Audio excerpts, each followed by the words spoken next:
Welcome to this recording. My name is Vianey Duggins, and I am a financial coach. Hi, and I'm Joanna, and today I will be the devil's advocate. Hi, Vianey. So I am so excited for this conversation, and I will tell you why in a moment. But first of all, tell me who is a financial coach? Well, my job as a financial coach is to help people look into their money habits.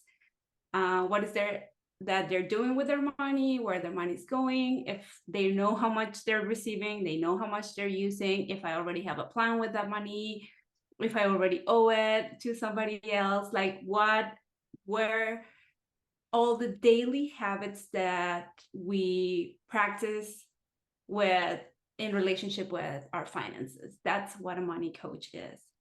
If somebody works with you, should they also work with a financial advisor? Yes, because the difference is that a financial advisor is gonna help them find the products and and create a portfolio, and go with the risk that they are gonna be willing to take into their in that portfolio and that investment that they're gonna be doing. And the coach focused most on a daily routine, like like, have you ever been in the place where you receive the money and then something comes in, an advertisement, or you walk by a store and there you're like, oh, I have the money, I'll just buy it on impulse. And that's what a financial coach focuses on. So there's two different sets of skills that we're talking about. So that's why it's very important that we clarify how one can help you. Okay. All right. So, the reason why I'm so excited about this conversation is when I was thinking about money habits, I realized that getting out of debt uses the same principles as getting out of fat, losing weight. So I am going to look forward to those similarities and highlight those. We talked before this call, on another call, about people who live paycheck to paycheck. And I am interested in knowing, when somebody lives paycheck to paycheck, how can they afford a financial coach? Okay, and what I mentioned back then was that this is not people that doesn't have any money, right? They just don't have a plan for it. They do have money. They receive money. They just spend more than they make, or they spend the money before they make it. And so, creating a budget and putting a financial coach in it then releases all the other money from going away.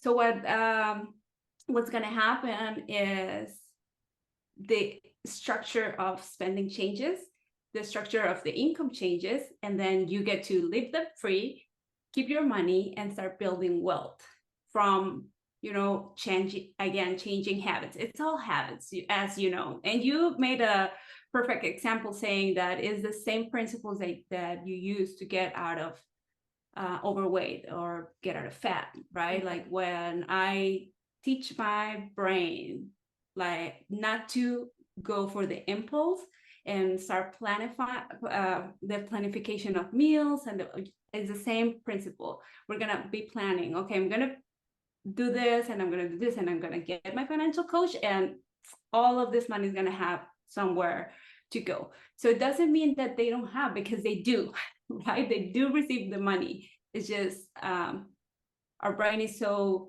busy doing something else that I don't know what's going on, right? Again, compare with food, would be like, have you ever been so excited that you don't know that you're already eating, right? So that's what we work with, retraining our brain to say, no, this is what I said I would do, and I am going to do this, which is amazing. Yeah, and I can imagine it's really hard because the shiny object syndrome, the justification why we need to buy something, No. justification why we need to eat something, and why, for example, there's a cupcake on the table, and how your eyes are going to go into this area with the sweets. It's the same with being at the store, and if you have a weak spot for shoes or handbags or something, you are going to gravitate to those places and justify why you have to buy this or that. Yes, and since you're talking about justify, the sentence, I deserve it. This is what I'm for, and now that I read them, and it's so funny because like, oh, I want to exercise, now I'm gonna eat the cupcake, right? So I went and worked 8 hours, I'm just gonna use the money that I made that for that day, and then it's like, oh my god, I cannot make it to the next payday, or so I have to use a credit card instead of planning. I don't remember if we mentioned this before, but I'm just gonna share because I want everybody to hear it. Somebody told me, I cannot wait until I have this much money so I can spend, like, like no worries, and I just spend it. And I said, oh, our brains are so funny. Can you imagine somebody that, makes a weight loss plan and stick to the plan and says, oh, I cannot wait until I, reach my goal, and then I can just eat like there's no tomorrow, right?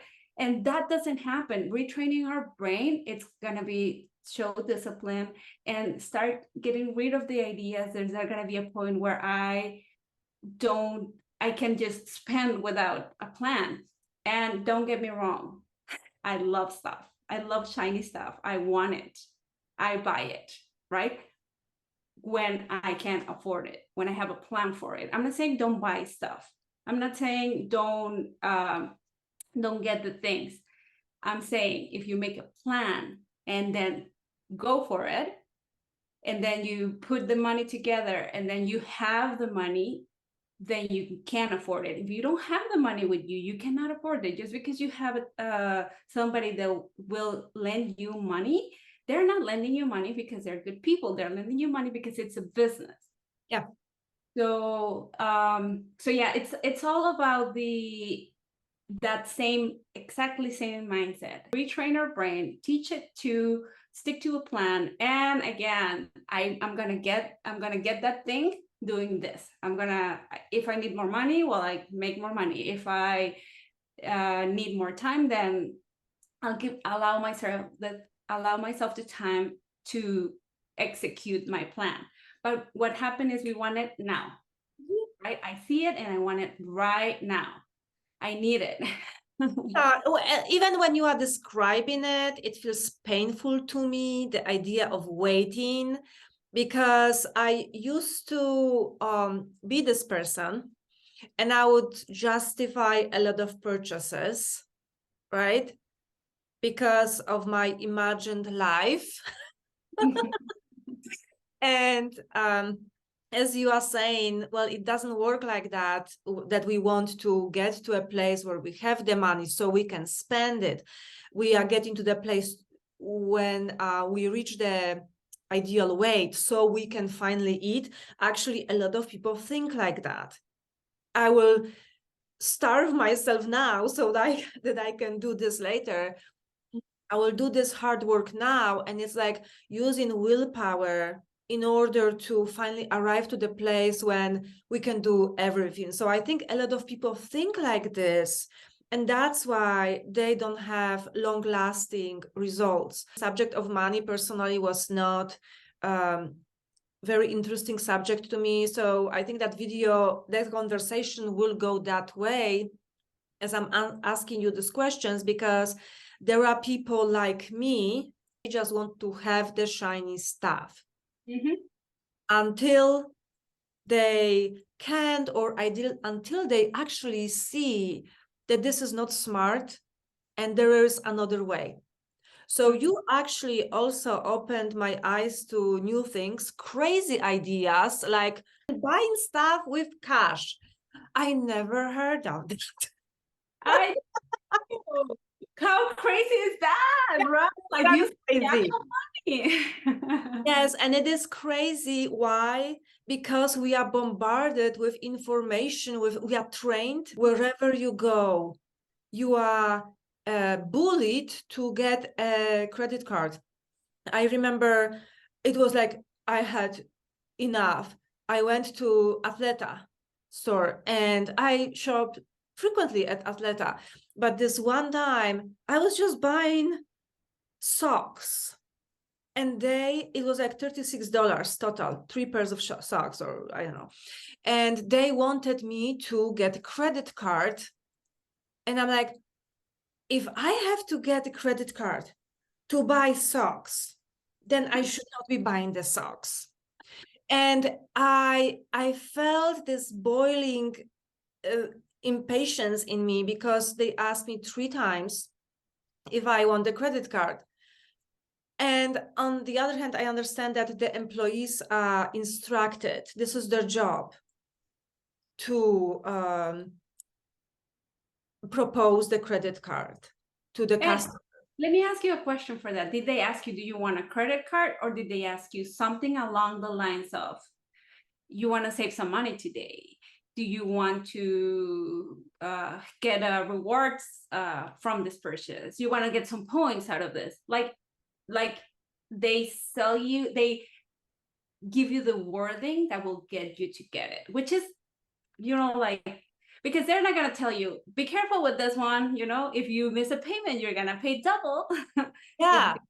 They don't tell you stuff. Yeah, they have 3 lines. Even if it's a small purchase, you said, if I am buying this with credit, maybe I should not buy it, period. Whatever it is, it doesn't really matter what the thing is.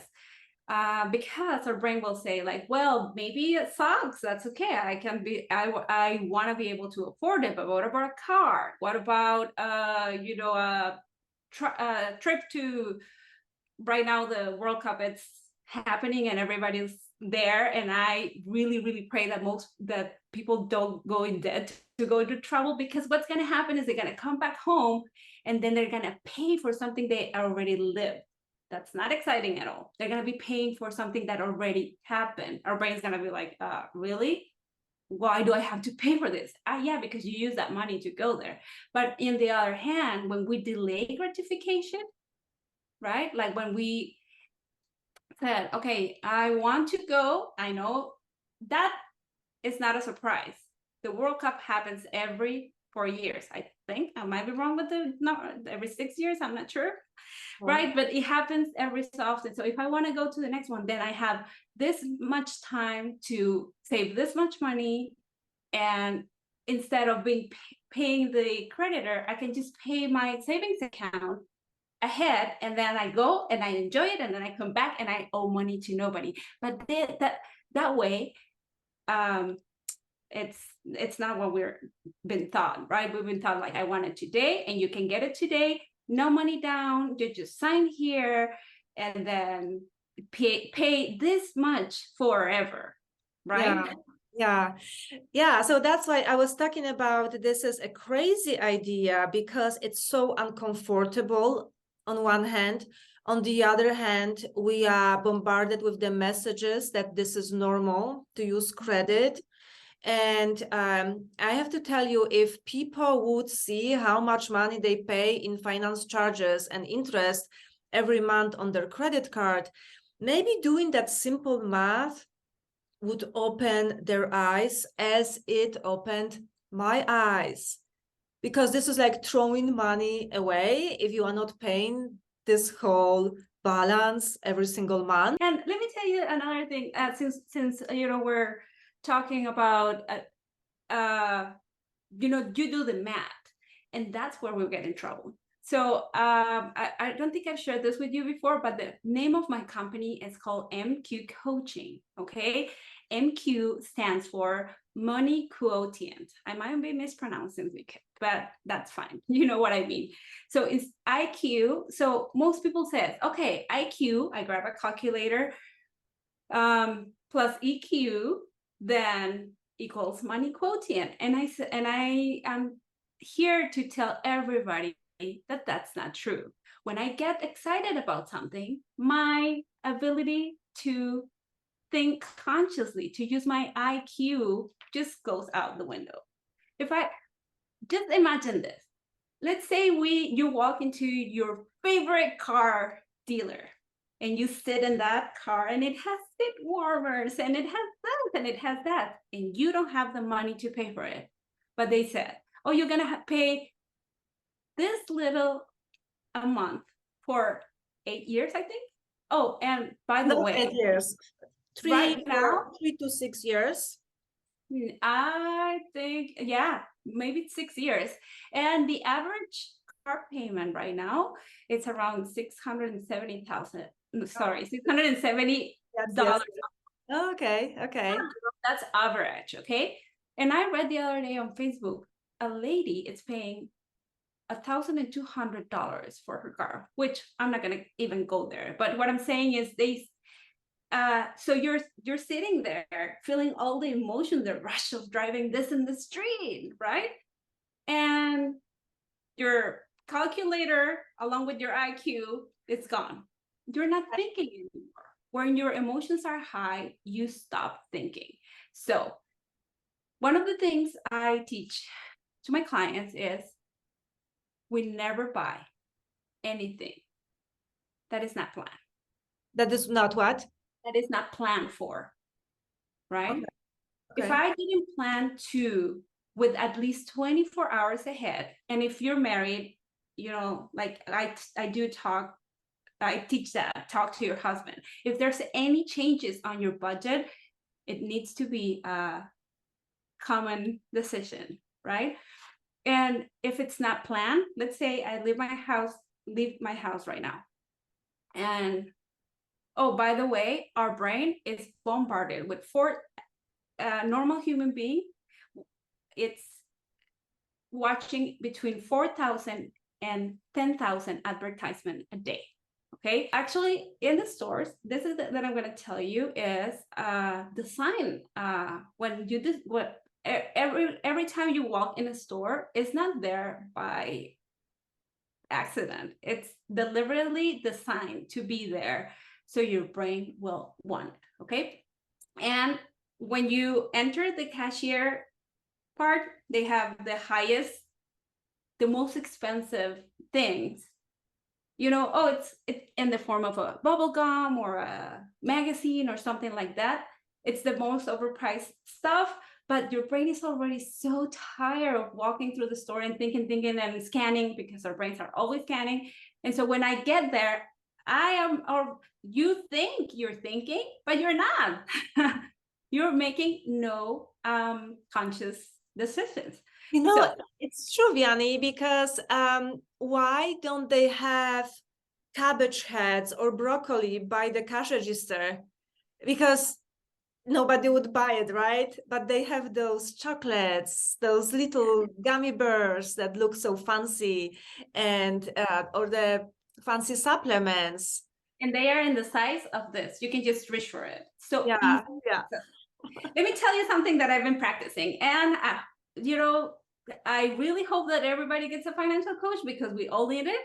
I work with one myself, and I get coached on money stuff, and I talk to my financial advisor, and we have we call it dream meetings, which is where my husband and I sit to plan for the future, to plan for our next month budget. So yes, go call me, get a financial coach. If it's not me, work with somebody. But this is something that I've been practicing. Okay, have you been to Costco? Right now I don't have membership, but yes, of course, many times. Yeah. People go for one thing and they end up like this, right? Yeah, yeah. Okay. And then you buy a lot of things that you didn't even plan buying. Good. Because again, that's how it's designed for, and people know it. And if you talk to somebody, they will not like, oh, I just needed one thing and I came up with, at least $100. And Of course, yes, yes. Mm-hmm. Okay, so this is what I've been practicing since I started working with this. We have a budget, and we only need a few items from there. We write it down, and I tell myself, I know I'm going to want to buy what's here, because it has a good price, because it's the season thing, because it's the offer ends on this. but my goal is to walk out to the register with this four, right? And I even make it as a game, like as a challenge for me. And when I notice something, because it happens, I notice something shiny and pretty, and the winter boots that they are only this much, you know, believe me, it's a good price. It's just not in my plan for today. So then I start, you know, celebrating every time. I started celebrating every time I walk out of there, like, woohoo! And if I want the thing that I really, actually, this chair, I saw it there. I was like, I want it. And I sat on it and, you know, like I wanted to get it. And it took me like 4 trips after until I got it. And Why? because the impulse buying is what gets us in trouble. Okay, but you wasted time going there 4 times. No, because we go there that we need the things. And I did not go especially for it. I said, when am I going to have the money for it? Because I'm not going to, at this point, when I got it, I said, I'm not going to use the money that I already have. I'm going to produce the money for it. Okay. Okay. That's when I'm going to have this money for it. And again, we go there often because we need stuff every so often. And so I want to tell you probably every week or two, sometimes a week or sometimes every 2 weeks. So it was not that long in time, but it was more of an exercise of going and seeing the thing. I knew I wanted it, and I had a chair. I was not, you know, sitting. Okay. You were not sitting on the floor. Yeah, I was not sitting on them. No, I had a chair. So it was not a need, it was a want. I see. And when I start separating that, and to be a need, it needs to answer to 3 questions. Was it unexpected? Is it urgent? And it's a matter of life and death, right? So if I answer yes to any of that, let's say a hospital, I need to run to the hospital and I need to go right now, or else that is a need. Okay. It's not a need. A share is a want. I see. So when I teach my brain, and again, I'm not saying don't buy stuff. I'm saying if you don't have any debt, because debt in the hierarchy, you start with a base emergency fund, and then you pay all your debt. And when you're debt free, you do your full emergency fund, right? And when you want to make a purchase, then you plan for it and you teach your brain that you are in charge of your budget and not the other way around. Because if my brain wants stuff, it wants it right now. Yeah. Right? Yeah. I'm talking about it. Super And uncomfortable. that's what gets me in trouble. So it's again talking about the instant gratification versus delayed gratification. So relevant for weight loss, so relevant for money. I taught myself to delay gratification with food. When it comes to money, I think it was spending. I think it was harder for me because you are at the store. Well, not you, but me. I'm at the store and I'm like, this is nice. And you know what? The train of justifying thought starts. I'm not going to come back here. They are going to discontinue it. This is a nicer model than before. This is a nicer pair of boots than this company released last year. So I regret that I bought them last year and I prefer this. It seems super uncomfortable to delay gratification and say no to this purchase. In this moment, it feels like you are depriving yourself, denying yourself. In this moment, you may feel like not buying it feels like scarcity, but this is actually the tricky part because you are keeping the money. So you are preventing yourself from scarcity. this is what we need to really see clearly in our mind. Having stuff feels initially like having more abundance and luxurious things, but keeping the money is the real thing. Yes, That yes. is the real abundance, not the stuff that loses 90% of its value as soon as you walk out of the store. If you were to resell it, for example. Yes, and that's one question that I always ask my people, my clients that I work with.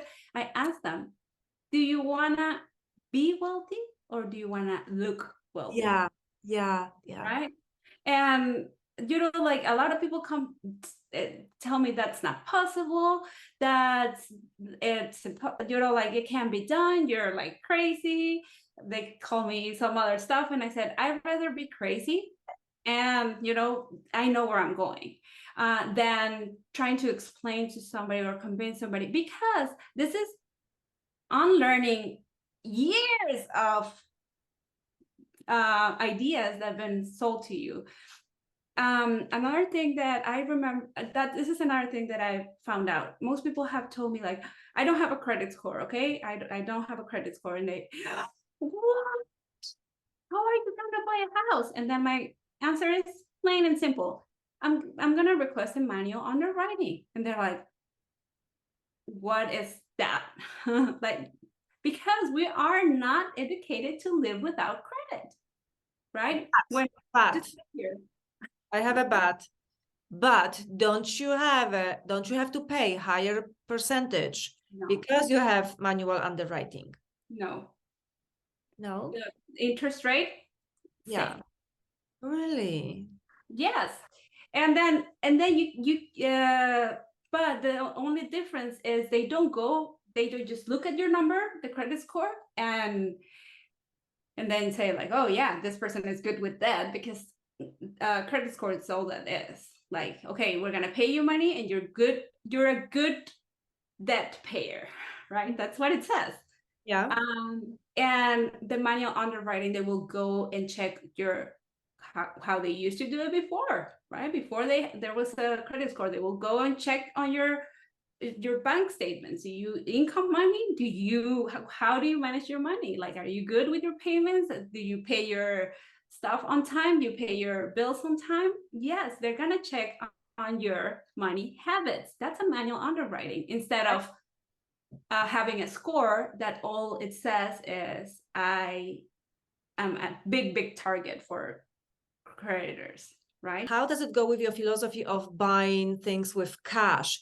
What is the percentage of down payment that is recommended by you or the school you went to? Yes, the first thing I want to tell you is, again, in the building of a solid foundation for my finances, for our finances, I need to take me to a place where I can afford to be a homeowner, right? Because again, we are sell the idea of I'm at that age, like I'm getting old, I need to own a property. But needing to own a property and being able to afford it is two different things.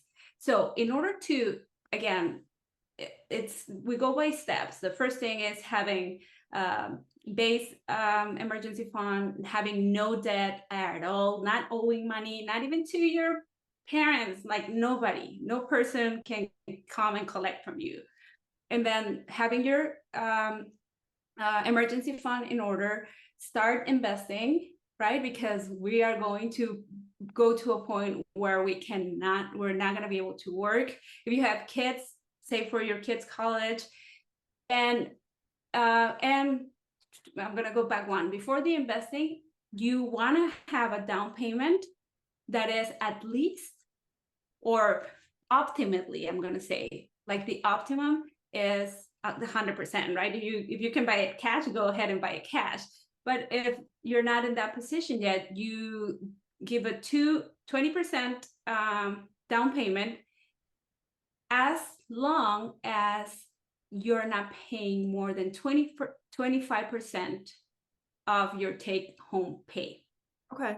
Okay. Okay, because or else if your payment is bigger than that, you're gonna put yourself in harm ways, and then you're gonna go back into needing food and needing stuff, and then so one way is to up your income or lower the house that you want, right? Or make your down payment bigger. Right? So and actually this is a funny concept that I talked to my husband, because I said, what if we just buy something cash? And he, like, his brain went like, what are you talking about? There was no connection. That's not possible, it's not gonna happen, and this, and that's not how it's done. And I'm like, well, what if we, like, what if we make it like a challenge? Let's say, like, we save all of our money, we save it, and if we land at 60%, then okay, but if we land at 100%, then it's great, right? And so that's what we've been talking about, and that's what we've been we just moved to I just moved to United States because it's from here, from the state of Washington. And the first thing is like, oh, now you're gonna get a fancy car. And I've been here for almost a year, and I did not buy a car. I don't even leave my house. I work from home. Like, why would I want to buy a car? But it's because the payments are so easily done. And I was like, no, that's puts your future in harm just to drive something that, for what? To look cool? Nobody cares what car you're driving. But I do. No, you do what car you're driving. Do you care what the other people in the red light are driving? You know what? I like to look at beautiful cars. But Yeah. I would not want my neighbor. I'm sorry. I'll take it to the car show. Okay, yeah. You know what? Here's the funny part with cars. So from time to time, I have an appetite for an upgrade. Mhm. Okay, so I used to have a new car, nicer cars. There were the cars were customized often, and they were replaced every few years. It was maybe not my idea, but anyway, for some reason we ended up doing that. And then there was a financial crisis, 2008, and then I was still driving a really nice car, and then there was time to change this car because you were talking about payments, $1,000 per month. No, my car, I had to spend 1,000 a month for repairs every month. So basically the car started breaking down, and I was so attached to it that I didn't see clearly what's going on. Because when emotions goes up, thinking goes out. Exactly. So finally I'm saying, that's it, right? And I went and bought a car in 2012, which seemed like a downgrade. But you know what? The biggest surprise, I didn't expect it, but it was that it felt like driving the other car. Mm-hmm. And can you believe that? I bought that car in 2012, and down the road, I had many opportunities to receive a better car, to buy much better car. And I decided, talk about delayed gratification, because I feel like, yeah, I should drive $100,000 car, or $60,000 car feels normal. It's nothing overly shiny or something. It's a normal thing in my mind. But then I decided I need to get to the 10-year mark. I need to prove to myself that I can drive a car for 10 years, because there was something, the voice inside of me was saying, this is smart. It's so much freedom to drive a paid off car. Oh, yes. Thank you for saying that. Yeah. And you know what? At this point, at the time when I paid off my loan, because yes, I bought it with a credit, I was doing the math and I could not figure out the math at that point. Is it worth it to keep a car that is paid off?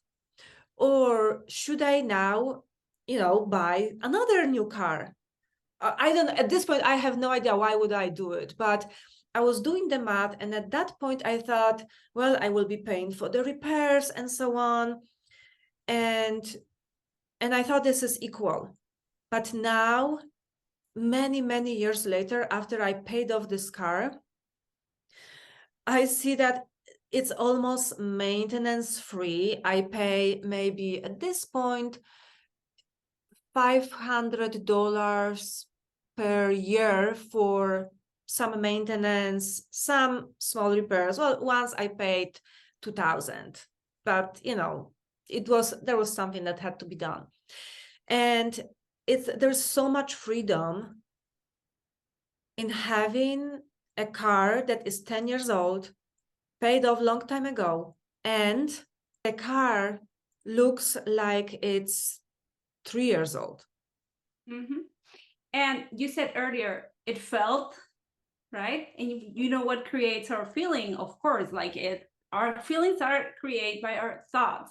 And if I'm so committed with that future that I want, I don't have a car. My husband owns a work truck, which is not fancy. It's not. It even has those racks to carry materials.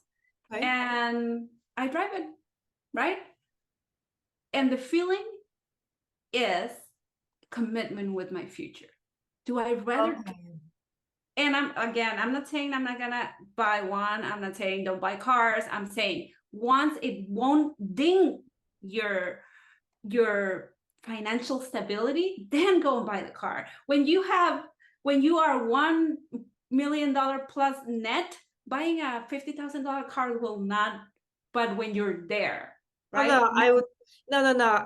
I would do it. I did it in the past much sooner.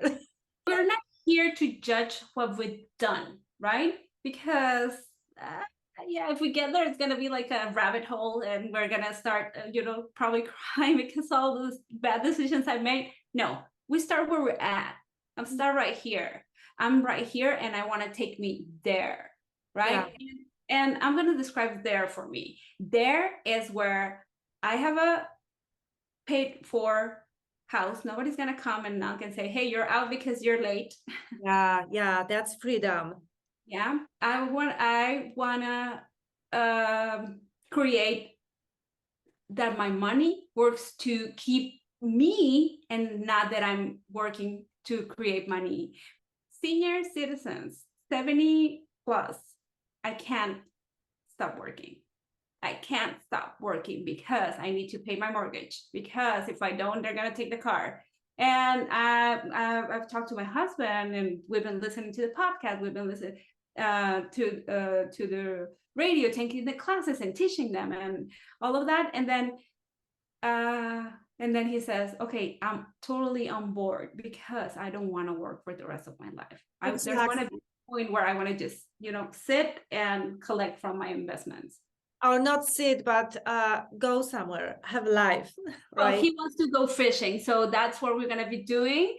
Okay. He said, just promise me that we'll get me a small boat, and then we can go fish out for fishing, and we can, even start a touristy place where we can take up people out for fishing. And I said, okay, so yeah, right, and instead of worrying like, oh, where's the money's gonna come from now, right? Like, and when you are able to take yourself to that place, it's just, it's just amazing. And I don't know if I told you this before, but my dad was a self-made millionaire. He did the work. I've seen it. It's possible. All we need to do is be deliberate, be intentional with our money. Every dollar that I receive, or I teach a lot of people in Mexico. So I said, every peso, Mexican peso that you receive needs to have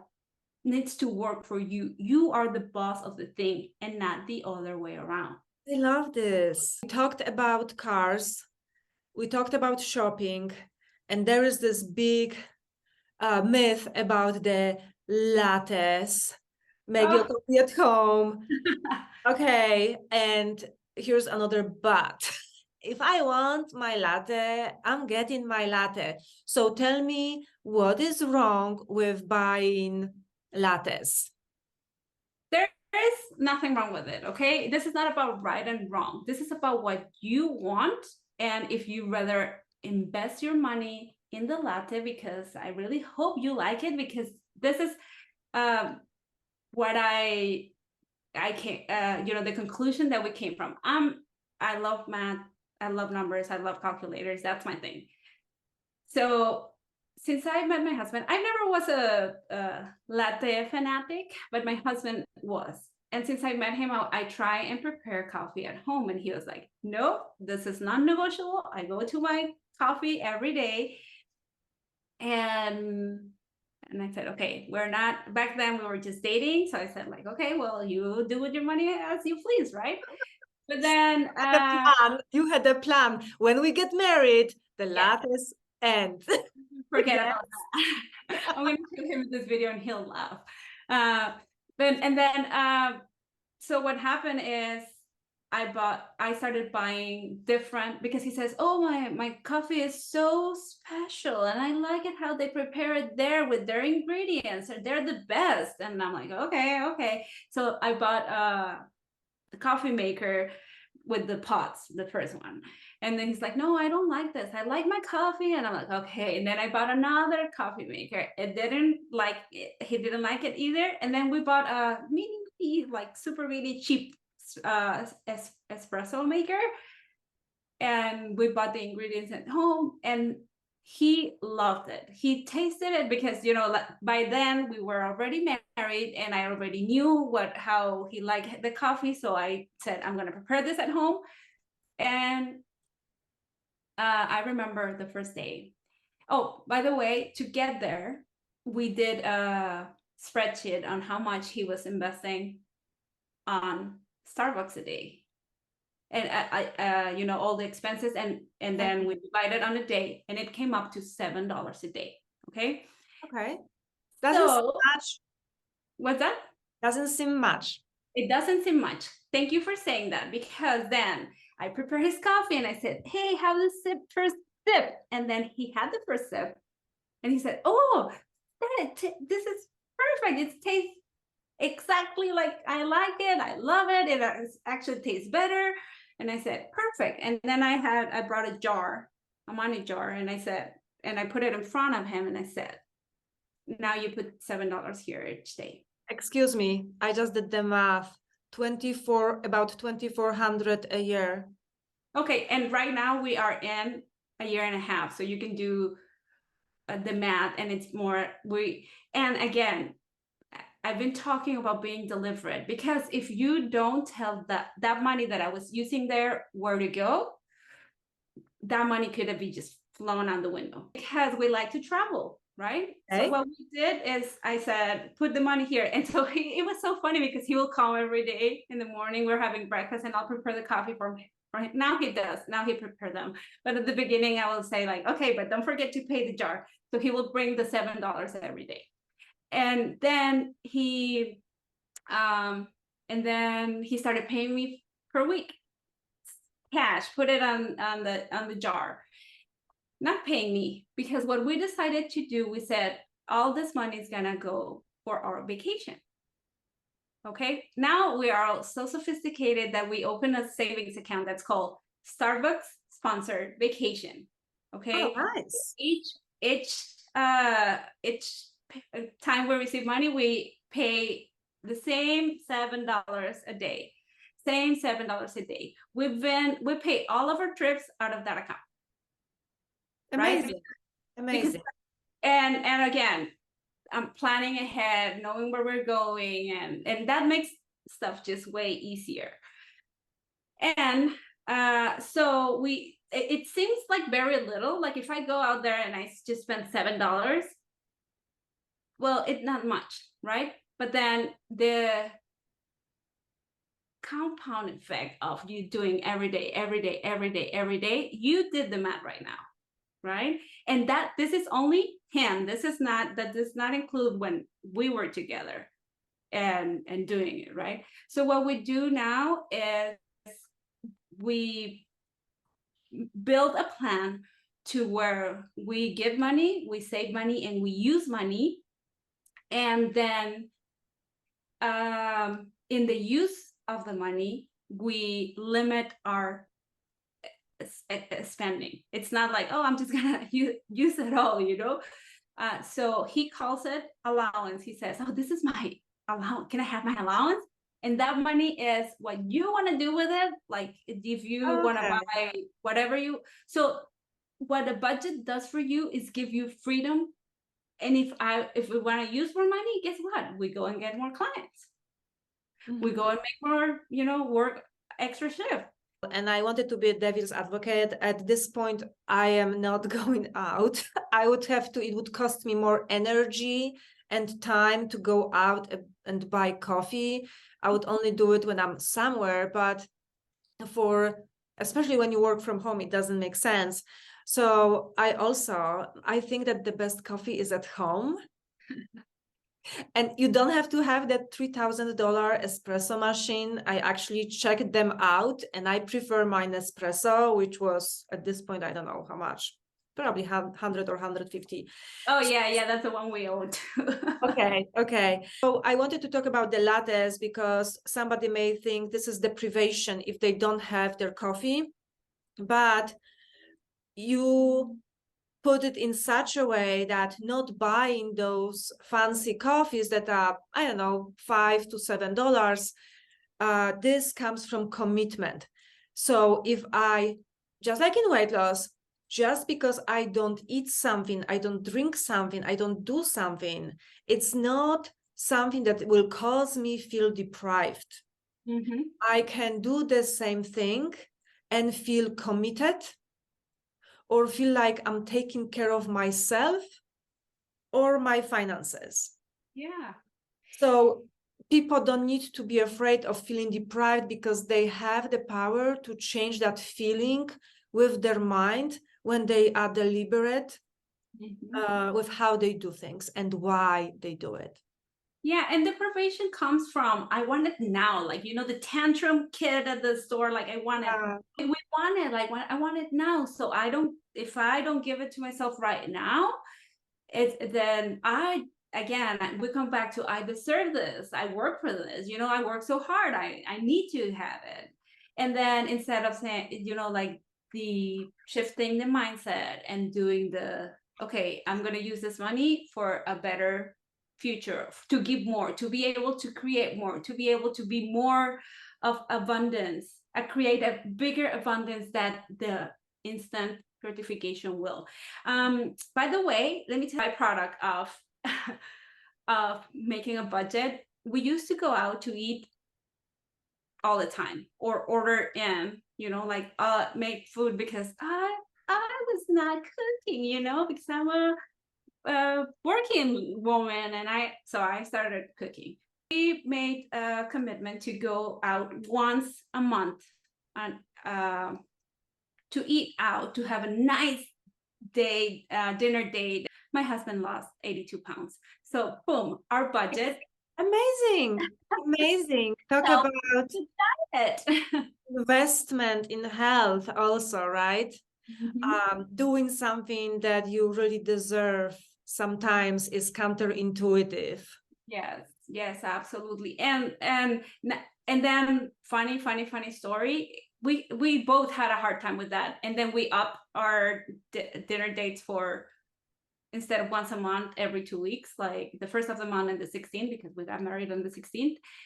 And then he was the one that says, oh, I'm feeling all bloated again. Can we just go back to once a month? And my eyes were like, what is happening? Because once you retrain your brain, you start looking at all the benefits and all, you know, the win of delaying is way bigger than the win of right now. Like you choose. There's nothing wrong with it. Most people are doing it. It's just normal. You see people walking with a cup of coffee, and that it's okay, right?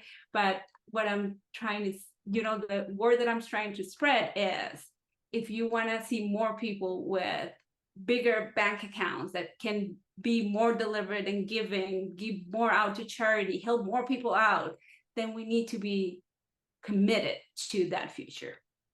And also those habits will create more inner peace and less stress in the end. I wanted to give one more tip for shopping and overspending, since I was the person that was doing it over and over. But now when I notice that I'm walking by my favorite store and I look at something in the window, right? And my favorite store is Ralph Lauren. And I would say, I love it. I love it. But you know what? My lifestyle is not high society lifestyle. Okay. I just sit here in front of the camera. So why would I buy this thing if I'm not going to any fancy parties? So when I say I love it, it doesn't mean that I need to have it. Yes. I started loving the beautiful clothes in the window, in the store. Right. I can look at them, go there, touch them, and have the sense of what a beautiful piece of art this dress is. I can love it and leave it in the store.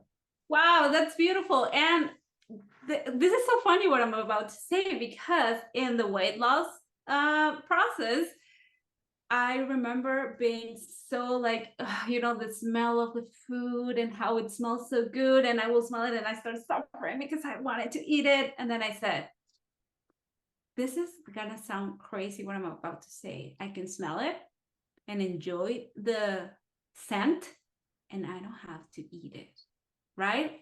Same principles that you describe it, same exact principles that you describe it. Like, it can be there, I can admire it. It doesn't mean that I have to put it in my mouth. It doesn't mean that I have to open my wallet and give it. And again, there's nothing wrong with buying stuff when we can afford them, when I have the money to pay for it, right? And let me tell you, once you have the money, and I talked to a guy that I met a few years ago, he said, I put in my mind that I wanted to buy, I don't remember, something like a car. And he was into off-road cars, those that go to the Baja and they do all the racing and stuff. And those are expensive. He said he wanted to buy something like that. And so he started a business and he started working. And then he said, and when I noticed that I had the money, I didn't want the thing anymore. Mm-hmm. When I reached the goal, the thing was not that important anymore, because we become a different person when in the process of being disciplined and deliberate and intentional and knowing where we're going.